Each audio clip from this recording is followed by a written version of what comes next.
안녕하세요, 김쌤입니다. 쉬는 시간 잘 쉬셨나요? 이번에는 11번부터 20번까지 진행하도록 하겠습니다. 자, 11번은 채찍 효과에 대해서 물어보고 있네요. 채찍 효과. 여러분들 채찍 효과 기억하시나요? 채찍 효과라는 거는 우리가 잘못된 수요 예측을 했을 때 생기는 내용이었죠. 그래서 채찍 효과를 줄이기 위한 방향에 대해서 물어보고 있습니다. 채찍 효과는 여러분들 생산에서도 똑같이 나오고요. 그 다음에 기억하시는지 모르겠어요. 채찍 효과를 불힙 효과라고 부르기도 한다 했죠. 그래서 이런 것들 한번 체크해 보면서 머릿속에 상기시키면서 보도록 하겠습니다. 자, 그럼 채찍 효과의 정의부터 한번 설명을 드리면, 공급망의 하류에 해당하는 소매상에서 수요와 공급이 상류에 이르면, 즉 소비자, 도매상, 소매상, 도매상, 제조기업, 원재료 공급업체까지, 조달업체까지 이어지겠죠. 왜곡이 됐다는 겁니다. 왜곡이. 그래서 결국에는 이 왜곡 현상으로 인해서 제품이 품절되거나 고객 서비스가 하락되거나 안전재고가 많아지거나 비용이 초과되는 현상이 일어나더라. 채찍 효과의 줄이기 위한 방안. 그래서 원래 교과서 보시면은 원인과 대처 방안이라 해서 두 개로 나뉘어 있을 거예요. 그래서 이 두 개가 시험 문제 자주 나오니까 하나씩 보시면, 원인은 잦은 수요 예측, 잦은 수요 예측 때문에 발생한다. 또 배치, 로트 단위 주문, 로트 단위 주문 때문에 발생한다. 또 뭐가 있을까요? 그 다음에 가격이 변동해서, 가격의 변동. 또 몇 개 있어요. 리드 타임 증가. 마지막 과도한 발주. 즉 이런 애들 때문에 뭐가 발생하는 거예요? 채찍 효과가 발생하는 거예요. 그러면 대처 방안은 뭐냐면 즉 불확실성을 제거해 줘야 돼. 그 다음에 안정적인 가격 구조. 여러분들 안정적인 가격 구조란 건 뭐냐면 EDLP라고 합니다. 보통 이거는 유통에서 많이 다루고 있는 건데 Everyday Low Price예요. 즉 매일매일이 싸. 대형 할인 매장에서 슬로건으로 걸고 있는 거거든요. 그럼 매일 싼데 매일 똑같이 싸요. 그럼 굳이? 그죠? 많이 사놓을 필요가 없겠죠. 자, 그 다음에 고객 공급자에게 정보를 실시간적으로 공유해줘야 되고 리드 타임을 줄여야 돼요. 그리고 전략적 파트너십을 구성해서 서로 간의 정보를 공유하겠다라는 건데, 적절하지 않은 걸 볼까요? 자, 실시간 정보를 공유하겠다. 잘 설명하고 있습니다. 리드 타임을 단축시킨다. 잘 설명하고 있죠. 그리고 이거 방금 봤던 거고요. 자, 공급망 전반의 수요 정보를 거점별로 분산 처리하여. 지금 거점별로 처리하는 게 아니라 중앙 집중화해야 되겠죠. 얘는 중앙 집중화를 해야 된다. 그래서 불확실성을 제거해줘야 된다. 이렇게 들어가야 되는 거를 좀 나눠놓은 겁니다. 답은 4번이 된다. 자, 12번 공급망 운영 전략에서 효율적 공급망 전략과 대응적 공급망 전략이라는 게 있다고 했습니다. 자, 이것도 여러분들한테 제가 얘기 들었는데, 효율적 공급망 전략은 안정적인 수요를 가지고 이익률이 낮은 제품에 대해서 하는 거. 결국은 뭐예요? 얘는 기존 제품이라고 보시면 될 것 같고요. 대응적 공급망 전략은 수요 예측이 어려워요. 혁신적이어서. 그래서 신제품이라고 보시면 돼요. 그리고 이렇게 기억을 하고서 문제 풀어주시면 된다 했죠. 자, 그러면 대응적 공급망 전략, 즉 신제품이 갖는 특징으로 옳은 것. 신제품은 서비스 잘 해줘야 될 거 아니에요. 그러면 비용과 품질에 근거하여 공급자를 선정해준다.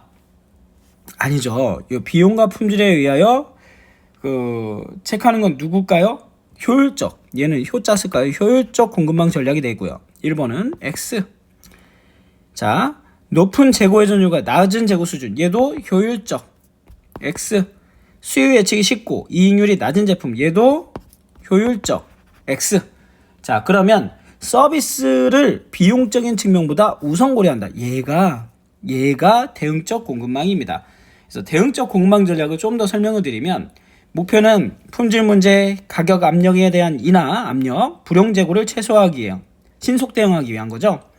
생산 전략은 불확실성에 대비하게 한 거고요. 그 다음에 불확실 수요에 대비하기 위한 여유 재고를 많이 가지고 있어야 됩니다. 그리고 리드 타임을 단축시키기 위한 공격적인 방법을 갖다가 전략을 세워야 되고요. 스피드, 유연성, 품질, 그 다음에 신속하게 서비스 대응을 하는 게 중요하다라고 봐주시면 될 것 같아요. 답은 4번. 자, 13번. 공급망 물류 거점 운영 방식 중 지역 물류센터 운영 방식으로 가장 적절한 것은 자, 여러분들 그 지역 물류센터라는 게 있죠. 지역 물류센터는 소비자 근처로 위치한 분산 물류 거점을 운영하는 방식입니다. 자, 그 다음에 그럼 여기서 바로 답 나왔죠. 1번이 답이야. 그러면 중앙 물류 거점에서 하는 건 뭐예요? 중앙 물류 거점에서 통합 물류센터 방식이죠. 얘는 통합 물류센터 방식. 통합 물류센터 방식이 되고요. 2번은 생산자 창고만 보유하고 물류 거점을 거치지 않고 소비자에게 직접 배송하는 건 얘는 크로스도킹에 대한 설명이에요. 크로스도킹. 자, 물류 거점의 재고를 보유하지 않고 물류 거점이 화물에 대한 환적 기능. 지금 제가 잘못 설명했네요. 지금 좀 내용을 잘못 읽은 것 같습니다. 얘는 4번이 크로스도킹이고 얘가 뭐예요? 얘가 직배송이겠네요. 직배송. 그쵸? 생산자 창고만 보유하고 물류 거점을 거치지 않고 소비자에게 바로 가는 거죠. 이렇게 해서 다이렉트로 가는 걸 직배송 보면 되겠습니다. 그래서 답은 1번. 자, 14번 재고관리 비용에 대한 설명으로 옳은 거 냈습니다. 생산 준비 비용은 생산 수량에 비례하는 변동 비용이다 라고 했어요.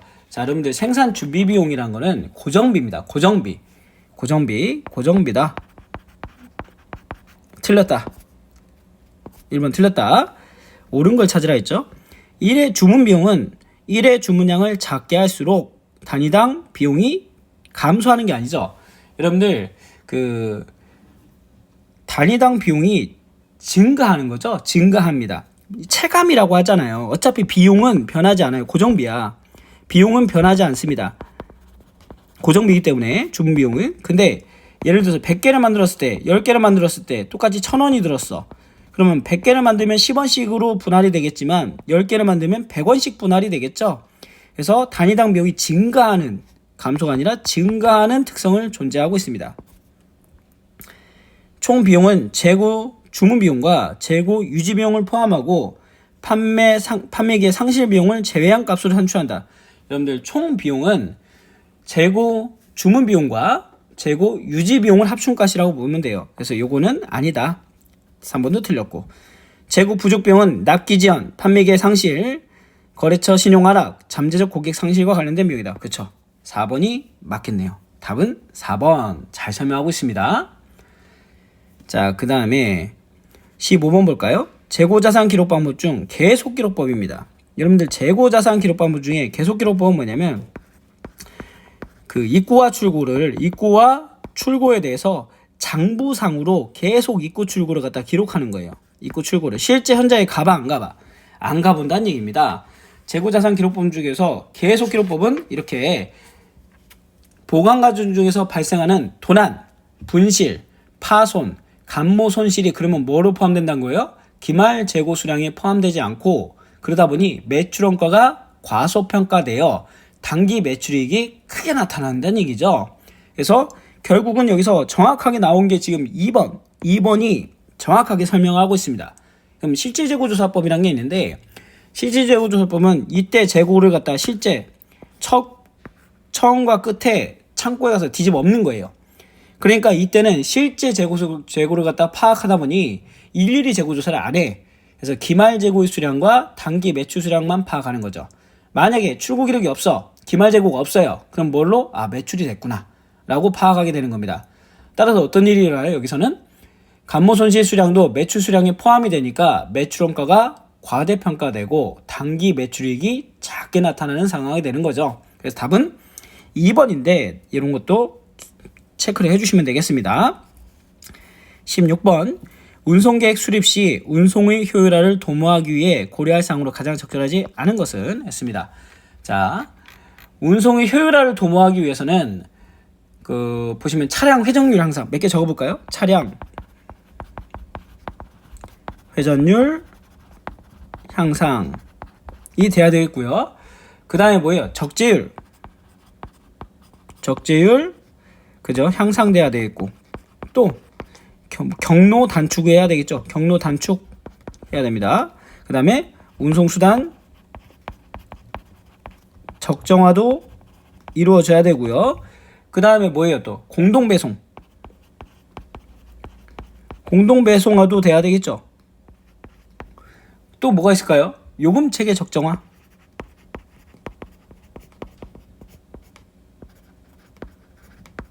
뭐 이런 것들이 그 운송 효율화를 위해서 필요한 것들이에요. 그래서 뭐 여기 아닌 건 뭐야? 차량 회전율 최소화라는 건, 여러분들 회전율이라는 건 뭐냐면 물류센터가 있으면 소비자들이 이렇게 있을 거 아니에요? 이렇게 그 한번 물류센터에서 나가서 차가 나가서 돌고 오는 걸 1회전이라고 불러요. 1회전. 1회전인데 이 기사가한테 물량을 잘 배정을 해서 우리가 물량이 또 남아있는 거예요. 여기 물량이. 그러면 원래 이 물량을 갖다가 다시 배송을 하려면 용차라는 걸 쓰게 되는데, 그때는 그 비용이 그대로 들어요. 한 박스든 10박스든 비용이 든다고요. 똑같이 비용이 들어요. 근데 이 기사님이 나갔다가 어떻게 한 거야? 다시 들어온 거예요. 다시 들어온 거야. 나 빨리 끝났으니까 한번 다시 들어와서 또 한번 나갈게 하는 게 뭐예요 지금? 이게 2회전이라는 얘기예요. 2회전. 그러면서 기사님한테 얘기합니다. 원래 용차를 쓰면은 30만 원을 줘야 되는데 어떻게 하겠다고요? 2회전 하시면 2회전 비용으로 15만 원 드릴게요 라고 합니다. 그러면 회사도 이익이고 기사도 이익이 되겠죠. 그 대신에 시간이 너무 오래 걸리면 안 되니까 물량을 조절해서 한 번에 납품할 수 있도록 시간을 조정해줘요. 그러니까 이런 것들 회전율입니다. 회전율. 그래서 이거 공동배송도 그렇고 여러 개 좀 아셔야 되는데 용어를 갖다가 지금 설명하면 한도 끝도 없이 걸려가지고 참고해서 16번 문제 풀어주시면 되겠습니다. 나머지 다음에도 기출문제 나올 때마다 그때마다 제가 용어는 하나씩 설명을 드릴게요. 17번. 다음 보기 중에서 구매관리 기능을 전통적인 시각과 현대적 시각으로 구분할 때 지금 현대적 시각에 있는 내용으로 묶인 것은 했습니다. 여러분들 구매 쪽에 보시면 어떤 교재든지 간에 첫 페이지에 이 구매관리 전통적인 내용과 현대적인 내용이 나와요. 그래서 전통적인 시각을 보시면 단기 성과에 중시한다. 그죠? 그래서 이거 전통이고요. 그 다음 또 뭐 있어요? 획득 비용 중심이다. 얘도 전통이고요. 비용관리센터다. 얘도 전통이고요. 그 다음에 요청에 지원한 수동적인 업무다. 여긴 안 나왔네요. 그럼 현대적인 시간을 보시면 장기적인 거래를 중요시하고 총원가에 집중. 얘가 현대적이고요. 이익관리센터. 얘도 현대적이고요. 사전계획 업무 능동적이다. 얘도 현대적입니다. 자, 그러면 지금 여기서 현대적 시각을 찾으라 했었죠. 그러니까 현대적인 것만 체크하면 현대적. 니은, 디귿, 비읍. 답은 4번이 되겠네요. 이렇게 다 체크를 해서 기억을 해주시는 게 좋아요. 얘는 시험 문제 나오기 때문에 기억해줘야 돼. 18번. 가격 결정에 있어서 비용 중심적 가격 결정 방식으로 적절하지 않은 것은, 여러분들 가격 결정할 때 제가 항상 얘기하는 건데 가격 결정 방식은 크게 3개가 있어요. 비용 중심적 가격 결정 방식과 그 다음에 구매자 중심적 가격 결정 방식과 구매자 중심적 가격 결정 방식과 경쟁자 중심적. 자, 이 3개가 있어요. 비용 중심적 가격 결정 방식. 근데 구매자 중심적 가격 결정 방식에는 문구 중에 뭐가 나와? 소비자라는 문구가 나와요. 그러면 무조건 얘인 거야. 경쟁자 중심에는 뭐가 나온다고요? 경쟁이라는 얘기가 나와요. 그럼 무조건 얘입니다. 즉 구매라는 단어가 나오든지 소비자가 나오면 구매자 중심적 가격 결정 방식, 경쟁에 나오면 경쟁자 중심적 가격 결정 방식. 원래는 비용 중심적 가격 결정 방식에도 4개가 있어요.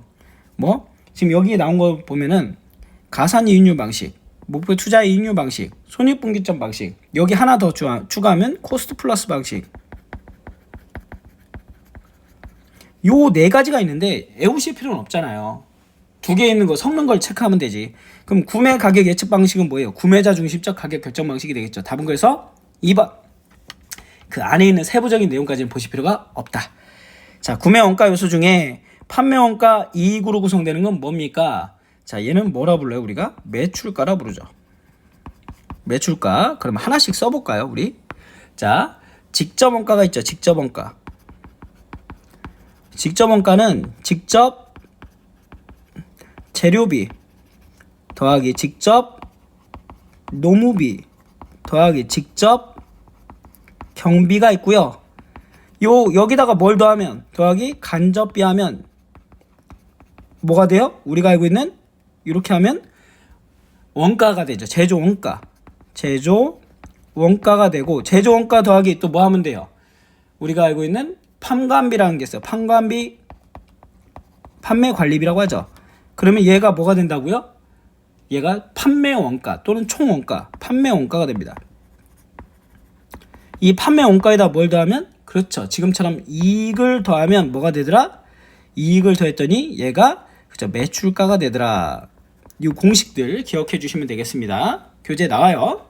이것도 중요한 내용이죠.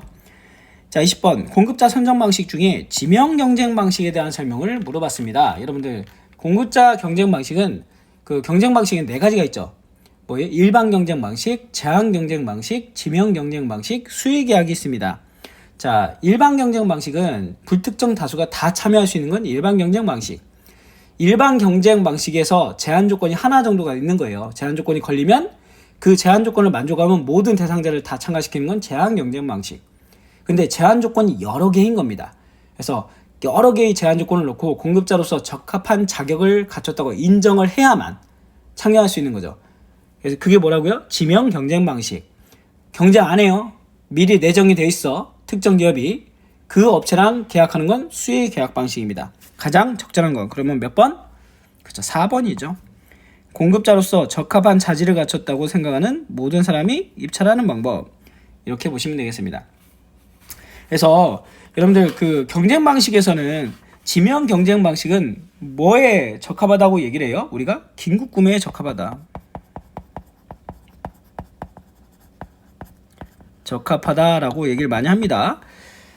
나머지 것도 한번 읽어보시고요. 자, 하면서 지금 내용을 쭉 훑어봤는데 크게 뭐 어려운 건 없었죠.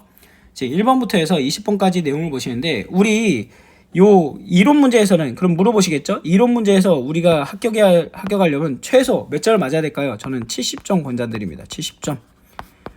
여력이 되시는 분들은 80점, 70에서 80점 기억을 해주시면 될 것 같고요. 자, 기출문제는 계속 올라갑니다, 여러분. 그래서 참고해서 도움이 되시면은 좀 문제 풀이도 같이 봐주시고, 공식은 외워야 될 건 외워야 돼요. 그래서 외워야 될 것들은 여러분들 자주 나오는 거는 암기도 해주시고, 그러면서 실력을 좀 키워주셨으면 좋겠습니다. 자, 오늘 이론 문제 푸시느라 고생하셨고요. 저는 다음에 또 실기 문제 올리도록 하겠습니다. 수고하셨습니다.